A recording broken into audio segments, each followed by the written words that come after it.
So the Church of Jesus Christ of Latter-day Saints was attacked this morning. The attack happened in Grand Blanc, Michigan, which was a little scary because I have family up that way. When I saw images of what the church looked like before the attack, it looked like one of the churches that my family goes to. So that was a little scary for us, but it ended up not being my family's church.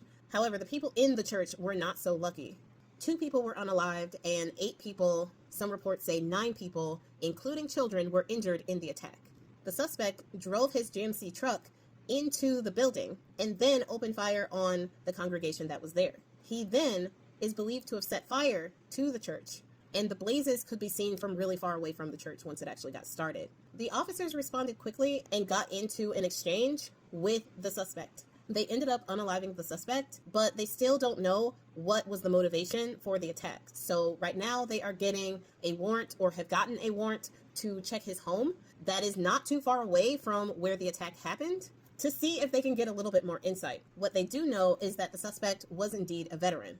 You can also tell from pictures and things that I will include on my YT video that he enjoyed things like fishing and hunting. So if you're not following me on the YT, then go ahead and click the link tree in my bio and you can get all of my social medias there. Now, this man was 40 years old, according to reporting.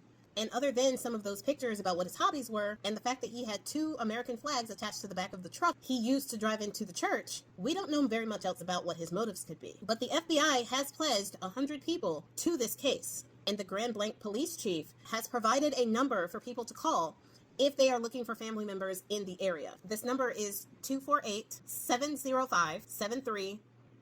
I will also have it on the screen, so if you are looking for family members and there are still some people that could be missing within the church, because the church did burn down. So if you are still looking for family members, call that number. It will connect you to Blue Cross and they will try to assist you from there. But unfortunately, this was not the only attack within the last 24 hours. At 9:30 yesterday night, there was also an attack in North Carolina, my home state, in the city where I had my first job, Southport, North Carolina, a beautiful little town on the coast. Now, this attack was at a waterfront bar at the South Yacht Basin called American Fish Company. The suspect actually pulled up by boat because this is the type of restaurant where you can sit outside on the waterfront. So they have boats that can go in and out. So the suspect was on a boat and he fired into the crowd, unaliving 3 people and injuring 5 before he fled toward the Intercoastal Waterway. 30 minutes after the attack, the Coast Guard actually spotted someone with the man's description and they arrested him. Apparently, it was the guy that they were looking for because the police came out a little bit later and said that this attack was targeted and highly premeditated. The suspect was also 40 and also a veteran. Now I want to get real for a minute here.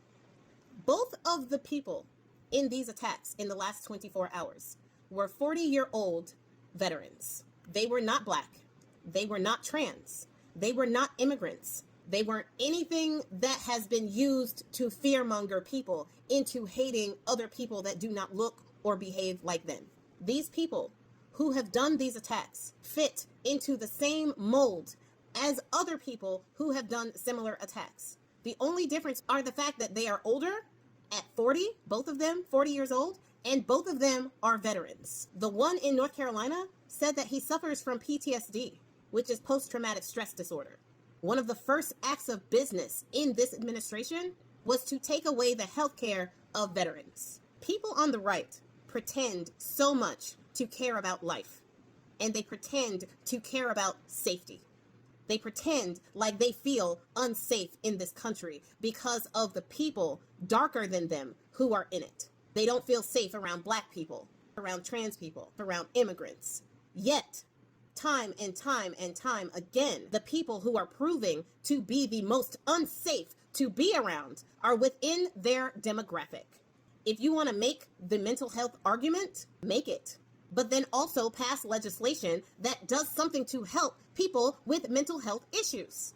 But these are the same people who will look at a place and who will be in my comments when I talk about Chicago and tell me how unsafe Chicago is because of all the black and brown people within, and how unsafe LA is because of how many black and brown people are within. Same thing they try to pull with New York.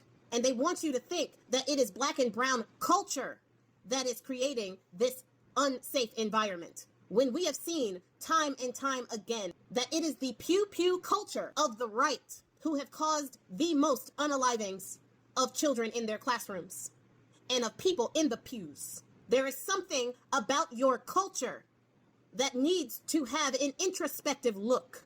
Instead of othering other people, blaming black people or immigrants, brown people, people of different religions than yours, or people who want to love who they want, or trans people who want to be the gender that their molecular structure demands. Instead of focusing on us, the people not attacking your schools, the people not attacking your churches, perhaps just for once, you can look at yourselves and your culture and see if there's something in there that is sparking these issues and are causing the crimes within your communities. Perhaps for once, you can take an introspective look at yourselves.